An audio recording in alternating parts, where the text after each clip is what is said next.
आपको 30 सेकंड बोलता हूं, आप उन पत्थरबाजों पर बोलिए। आप 30 सेकंड आपको दे रहा हूं, पत्थरबाजों पर बोलिए, इसके अलावा कुछ नहीं। क्या आप पत्थरबाजों पर बोलिए जिन्होंने मंदिर पर पत्थर बरसाए। क्या दिखा रहे हो मुझे? ये काउंटडाउन चला रहा हूं ताकि देश को पता चले कि आपको समय मिला। जी, एक तो आपकी आवाज साफ नहीं आ रही और ये क्या आप दिखा रहे हैं? अच्छा, अब आवाज ही नहीं साफ आ रही है? आवाज ही साफ नहीं आ रही है?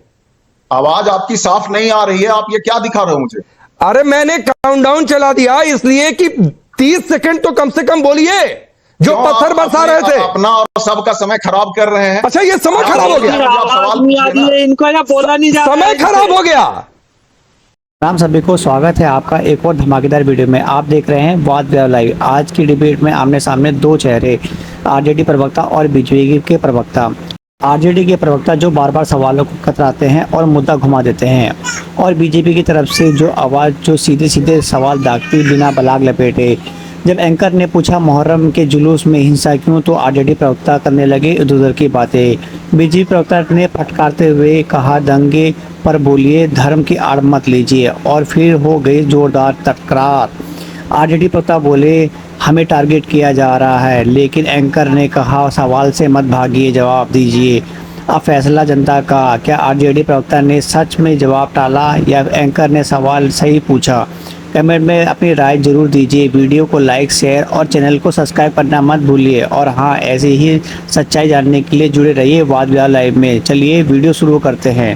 वो देखो पर आपके ऑब्जेक्शन और सवाल को मैं सही मान रहा हूं, लेकिन आपकी भी जिम्मेदारी बनती है। जिन लोगों का जुलूस निकल रहा था, ताजिए का जुलूस निकाल रहे थे जो लोग, और जिन लोगों ने पत्थर पर बरसा दिया, उनकी कोई जिम्मेदारी नहीं बनती है क्या?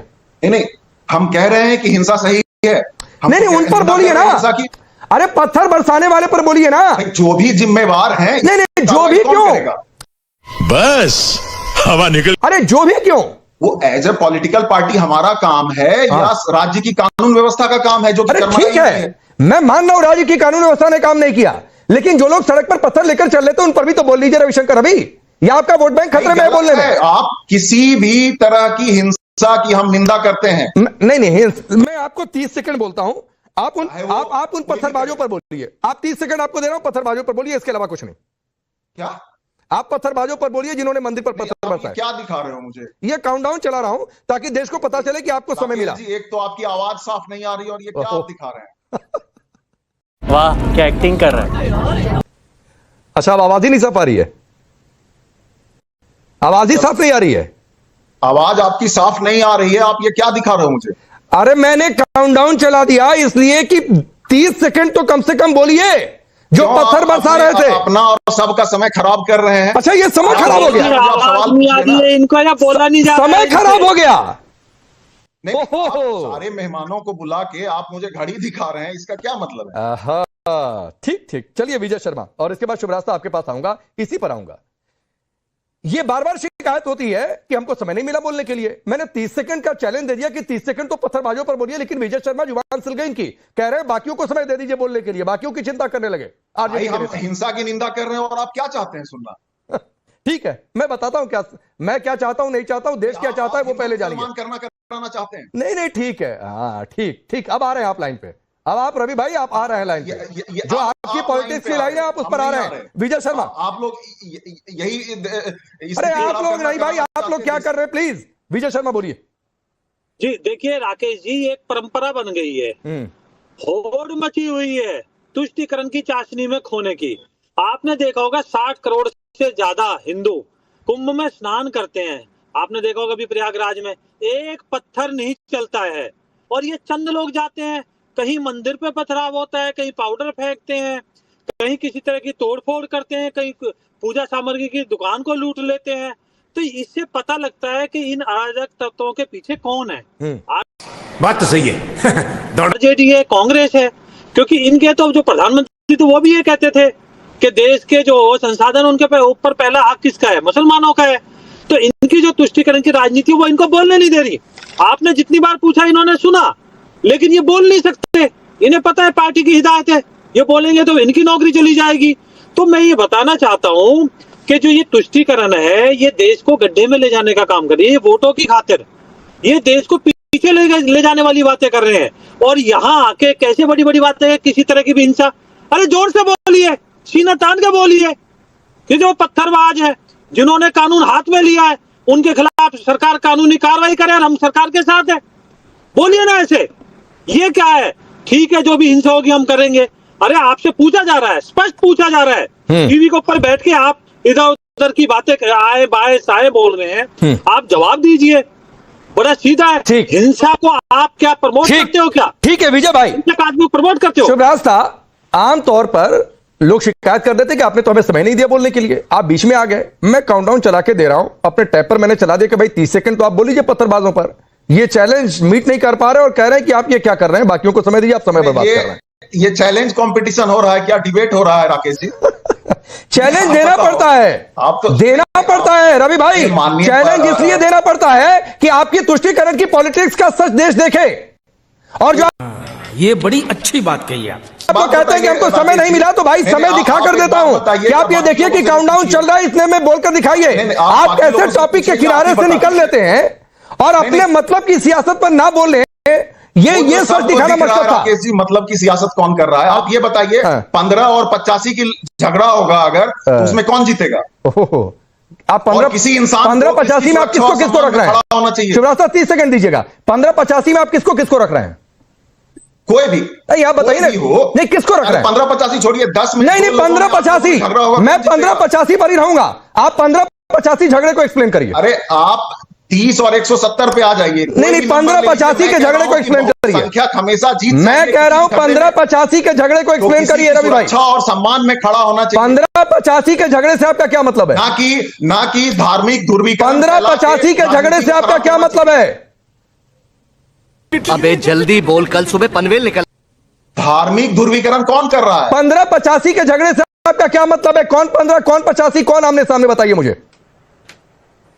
आप कोई भी दो समुदाय, कोई भी दो जाति, कोई भी दो वर्ग, किसी को भी ले लो। नहीं 15-85 से क्या मतलब? और 7 लोग को ले लो। मैं कह रहा हूं कि जो संख्या में ज्यादा है, वो जो संख्या में कम है, उसको दबा देगा। इसीलिए कोई सेंस है इस बात की?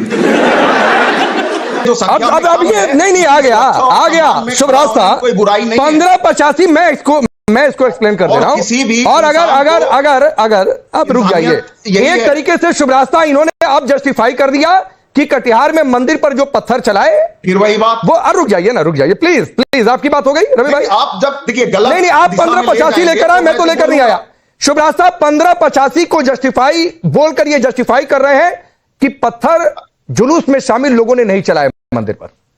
रुक जाइए भाई, वो साजिश भी तो हो सकती है। हाँ ठीक है, कुछ भी हो सकता है। ठीक है, हिंदू खुद गया अपने मंदिर पर पत्थर चला दिया। आप देख रहे हो ना, हिंदू खुद गया अपने मंदिर पर पत्थर चला दिया, आप ये कहना चाह रहे हैं? तो रुक जाइए, अभी शुभराज तक वही बात, उसके बाद रुक जाइए प्लीज रवि भाई, रुक जाइए।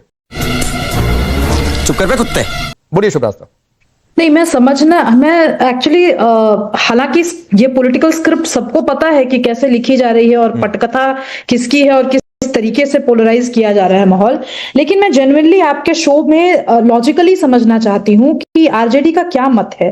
मंदिर पर पत्थर किसने चलाए होंगे और जिसने चलाए होंगे उन पर इनका क्या मंतव्य है, और अगर उनका मंतव्य है तो क्या अपनी पॉलिटिकल कैपिटल को यूज करते हुए क्या ये कोई मोर्चा निकाल रहे हैं, प्रदर्शन कर रहे हैं, वहां की सरकार को लिख रहे हैं, क्या कर रहे हैं ये? क्योंकि ये गोल गोल बातें मुझे समझ में नहीं आती। मैं जेन्युइनली जानना चाहती हूँ उस मंदिर पे पत्थर किसने चलाए। बताइए रवि जी, आपके हिसाब से किसने अगर मगर की तो बात नहीं हो सकती ना, क्योंकि मंदिर पे पत्थर चले। सीधा सवाल, एक लाइन का जवाब दे दीजिए, फिर शुभराज साहब अपनी बात पूरी करेंगे। क्या मुझसे सवाल है? हाँ, आप ही से। आपके हिसाब से मंदिर पर पत्थर किसने? आरजेडी के प्रवक्ता शायद आप ही हैं इस पूरे पैनल में। हाँ, तो आप ये कह रहे हैं कि किसने चलाए होंगे? कि आरजेडी का क्या मत है, तो आप ही से सवाल। गलत है, हम निंदा करते हैं, कार्रवाई होनी चाहिए। नहीं, मैं पूछ रही हूँ किसने चलाए रवि शंकर जी, क्योंकि बिहार के नागरिक आप हैं, बिहार में आप हैं। मैं तो दिल्ली में बैठ के कमेंट कर रही हूँ, मैं आपसे पूछ रही हूँ किसने चलाया मंदिर पे पत्थरबाजी, किसने की? मंदिर पे पत्थरबाजी वीडियो अगर है इनके पास, राकेश जी के पास, वो दिखा मैं पूछ रही हूँ लोगों ने भी चलाई, उसकी पहचान हो सकती है। आप राजनीति ग्राउंड की करते हैं, आपसे पूछ रही हूँ उसकी पहचान मंदिर पे पत्थर किसने चलाए, उस पर कार्रवाई कीजिए ना, क्या दिक्कत है इसमें? नहीं तो अब मैं राकेश जी यहाँ के बाद मैं एनालिसिस में जाती थी, मैं चाहती थी कि बिहार के विपक्ष के कोई नेता अपनी बात रखे ताकि मैं अपनी एनालिसिस अब प्रामाणिकता से कर सकूं। इसका मतलब ये स्पष्ट है कि बिहार में कटिहार जैसे इलाके में अगर कोई अराजक घटना होती है तो उस पर इतना बच के बोलना है, क्योंकि कल इनके घर पे वही पत्थरबाजी इनके घर पे हो सकती है। जो अराजक तत्व हैं, जिस भी समुदाय से आते हों, वो इनके घर भी पत्थरबाजी कर सकते हैं, इसीलिए ये बच करके बोल रहे हैं। ये बड़ी अच्छी बात कही आप। और ये बच के बोलना ये जाहिर करता है कि बिहार में किस तरीके से सीमांचल क्षेत्र में जो पोलराइजेशन है उसकी राजनीति किसने उसके बीज बोए हैं, कौन उसकी फसल काटने की कोशिश कर रहा है। मैं तो सिंपल सी बात जानती हूं, अगर आपके घर में कोई समस्या है तो आप उस समस्या को पहले वर्बलाइज करेंगे ना, पहले आप कहेंगे उसको स्पष्ट रूप से, वाचिक रूप से उसकी मीमांसा करेंगे, तब तो जाकर के एक्शनेबल पे बात होगी।